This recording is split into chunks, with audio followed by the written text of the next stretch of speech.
Doon lang tumatama sa gitna. Ayan, magandang araw guys. Ngayon testing natin tong unit mister. Tactical siya. Hindi siya standard kasi naka-upgrade siya sa carbon fiber na tank na matte finish, tapos naka-Taiwan siya na regulator. Meron din siyang shroud dito. Yan, may kulay blue. Tapos naka-folding yung bat niya, pang ano talaga, pang backpack lang. Yung scope hindi kasama. Yung gagamitin natin yung scope is EDPRS na 5-25 by 56. So subukan natin siya sa 25 meters. So mangin. Tapos sa 50. Pero yung 25 meters, ano lang yan, for zeroing lang, saka barrel indexing. Yung pinaka-group natin talaga is yung 50. Kasi dapat sa 50 thicknesses talaga. So yun, tapos yan yung railings niya, hanggang dito na yan.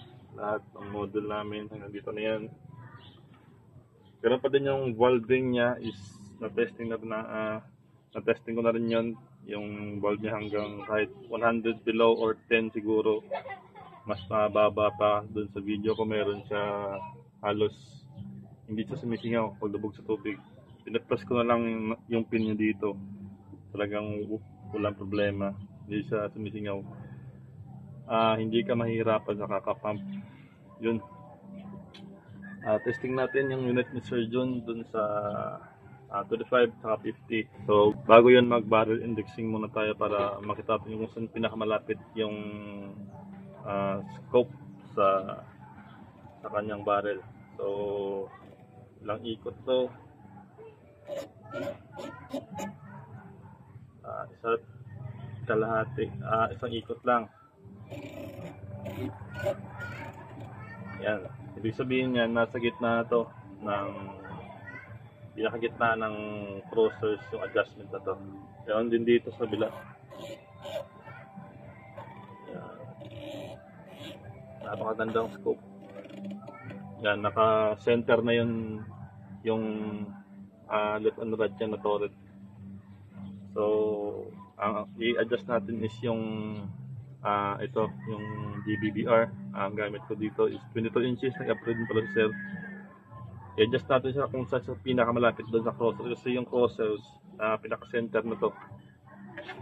Yun, para ma-maximize natin yung gamit na scope. Pero sa akin, ayos lang kasi yung scope ko kayang habulin kahit malayo yung tama niya. Baba man or mapa-left or sa right, kayang habulin kasi napaka haba ng turret na to. Itong pinakamaganda. Ito yung sa lahat ng scope na nagamit ko. Ito yung pinakamagandang scope na nagamit ko. Solid Discovery. Yan yung tama niya, ang lalayo. So yun yung pinakamalapit na nakita ko sa ito. Yan, ito yung pinakamalapit na nakita ko sa crosser. So subukan na natin mag zero, tapos lang mag barrel indexing. Dito mata sa taas siguro. Tingnan natin kung saan tumatanga.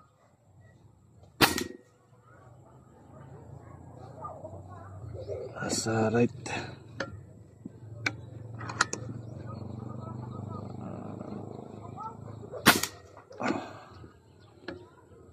Sa left side din tama niya. Yan, adjust tayo. So lipat tayo sa 50. Nakapag 0 na tayo sa 25. Lipat tayo sa 50. So yun, testing tayo muna sa 50. Bukan natin to. Sa baba muna tayo dito kung saan tumatama.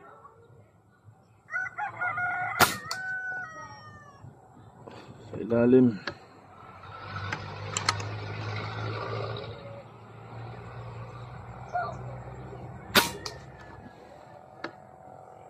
Madulas.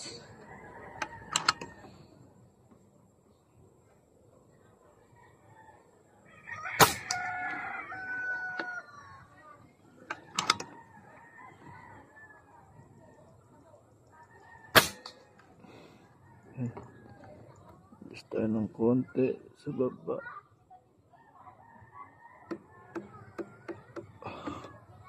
Tayo sa taas.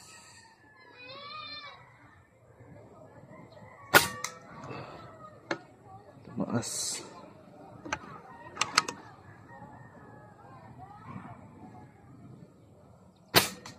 Uy, layer.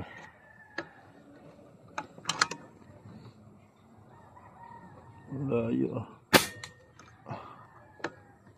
Patunay lang talaga na may plier talaga sa Astro.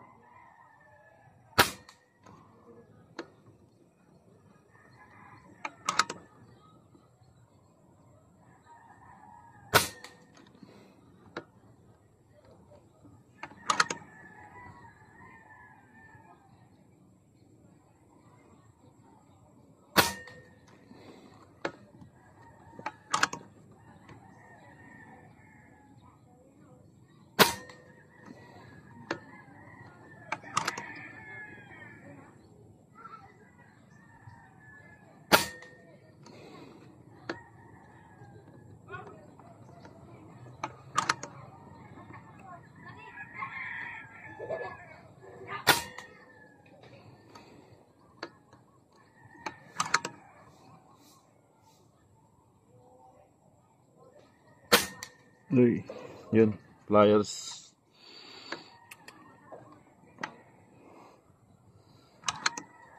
Kabila tayo. Mas baba.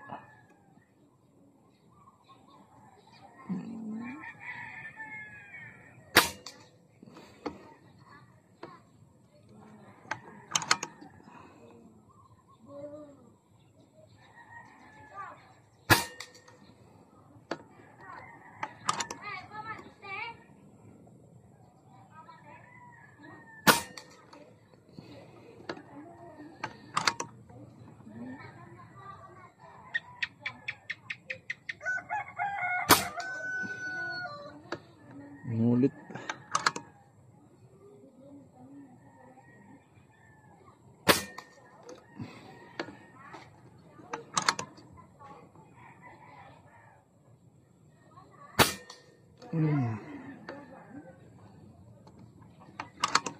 Ayan na yan.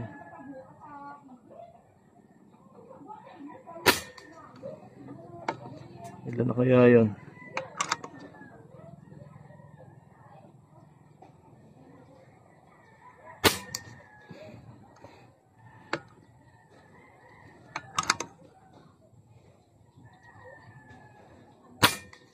Yan. Doon lang tumatama. Hindi ko na alam kung saan yung M point ko. Basta doon lang tumatama sa gitna. Yun. Kunin natin. Tingin ko kung sa ano lang, kung sa hunting or sa ano, swabbing siya. Yun lang yung tama niya. Oo, to. Yan, consider lahat na brand new. Ganun talaga yung tama niya as brand new. Pero sa katagalan, sa tuloy-tuloy na testing, paggamit, nagiging smooth yung barrel niyan. Yun. Ano, ito yung unang groupings. Yan. Tapos ito, yan, ito. Yung groupings na to sa 50. Ito yung flyers, yung dalawa sa ilalim. Piso. Yan. May dalawa sa labas.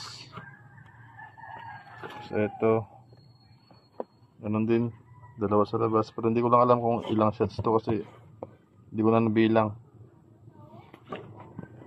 Yan, nakadepende pa rin sa ano, sa pellet na gagamitin. Yung gamit natin is yung Astro na undersize. Yan. Kaya yun lang. Yun yung kaya niya sa 50. Pero sa hunting, wala na tong ano, exemption. Tatama ka talaga pag walang flyers. Ito. Pag hindi, pag walang flyers, tatama ka talaga. Pag ito kalaki yung target sa 50. Yan, tatama ka talaga. Pati ito. Yan lang. Yun, ipapadala na natin to pag nabalot na. Yun lang.